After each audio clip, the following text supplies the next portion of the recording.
The summer she turned 21, Esther felt like she was standing at the edge of a road that split in too many directions. Everyone else seemed to be moving forward, graduating, getting jobs, getting married, posting smiling photos that looked like they belonged in someone else's life. Esther, meanwhile, drifted. She worked late shifts at a diner off the highway, saved just enough to get by, and listened to advice she never asked for. "Come work with me," one coworker told her. "Easy money." Another friend said, "You don't need college, just go with the flow." Even her own relatives offered suggestions that felt more like shortcuts than futures. Nobody asked her what she wanted, and truthfully, she didn't know. One afternoon, after a long shift pouring coffee for truckers, Esther noticed a small recruiting office tucked between a laundromat and a payday loan store. She'd passed it 100 times, but that day she slowed down. Through the glass, she saw a poster of a ship cutting through blue water. The words read, "Forge your own path." Something about it made her stop. She stood there for a long moment, heart thumping. The idea of structure, of purpose, of stepping away from all the noise, it felt like a lifeline. Before she could talk herself out of it, she pushed open the door. The recruiter spoke calmly, answering her questions. He talked about training, discipline, and travel, but what stuck with her most was when he said, "You won't find direction by waiting for it. Sometimes you have to choose it." That night, Esther filled out the paperwork. Boot camp was nothing like she imagined.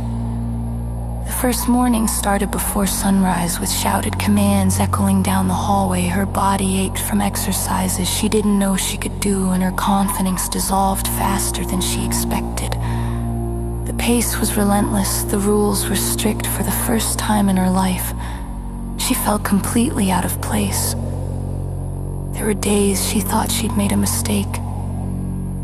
She struggled with the routines, forgot instructions, and once showed up late to formation, a mistake that earned her extra drills under the hot sun.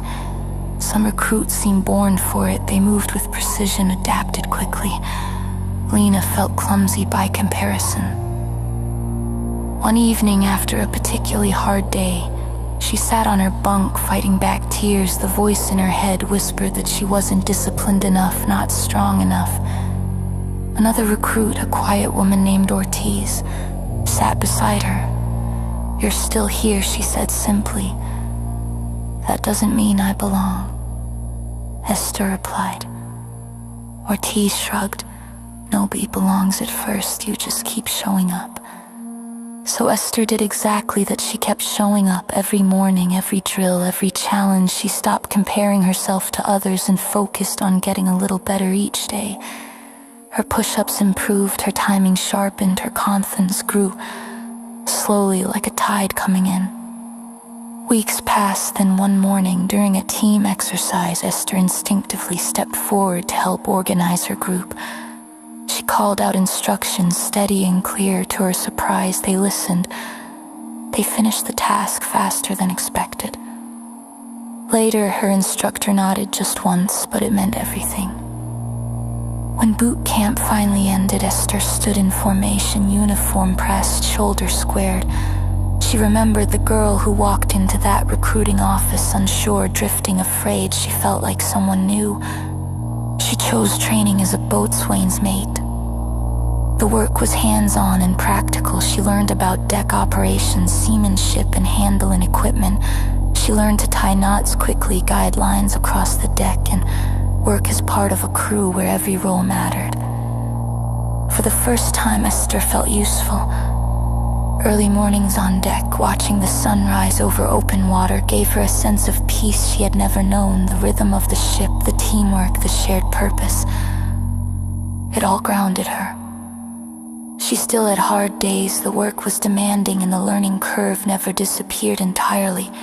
But she no longer doubted herself the same way. She had made it through boot camp. She had proven she could adapt. One evening, standing near the railing as waves rolled beneath the ship, Esther thought about the crossroads she once faced. She realized she hadn't found direction because someone gave it to her. She found it because she chose it.